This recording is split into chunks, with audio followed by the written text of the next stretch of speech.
തവനൂരിൽ വിജയമുറപ്പെന്ന് UDF സ്ഥാനാർത്ഥി VS Joy. നിലമ്പൂരിലെ ആര്യാടൻ മുഹമ്മദിന്റെ വീട്ടിലെത്തി ഭാര്യ PV മറിയുമ്മയെ കണ്ട് അനുഗ്രഹം വാങ്ങിയ ശേഷം സംസാരിക്കുകയായിരുന്നു ജോയ്. തവനൂർ മാത്രമല്ല, കേരളം മുഴുവൻ പിടിക്കാനുള്ള വലിയൊരു പോരാട്ടമാണ്.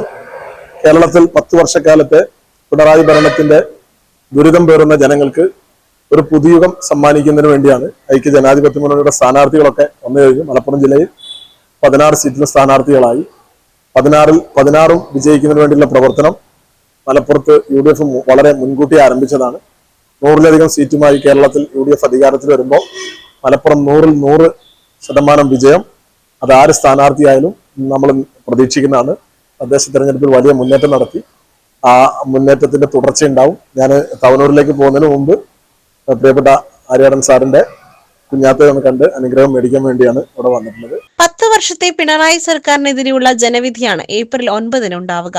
മലപ്പുറം ജില്ലയിലെ 16 മണ്ഡലങ്ങളിലും UDF വിജയിക്കും. തവനൂരിൽ ഉൾപ്പെടെ തദ്ദേശ തെരഞ്ഞെടുപ്പിലുണ്ടായ വലിയ വിജയം ഇക്കുറിയും ആവർത്തിക്കും. ജില്ലയിൽ 16 മണ്ഡലങ്ങളിലും UDF സ്ഥാനാർത്ഥികൾ പ്രചരണം ആരംഭിച്ചതായും VS ജോയ് പറഞ്ഞു. ആര്യാടൻ മുഹമ്മദിന്റെ വീട്ടിലെത്തിയ VS ജോയിയെ കുടുംബാംഗങ്ങൾ സ്വീകരിച്ചു. PV മറിയുമ്മയുമായി 10 മിനിറ്റോളം നടത്തിയ സൗഹൃദ സംഭാഷണത്തിന് ശേഷമാണ് ജോയ് തവനൂരിലേക്ക് തിരിച്ചത്.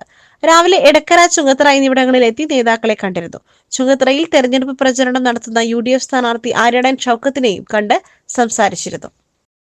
SS Gold, Pure Gold. SS Group, Nilambur.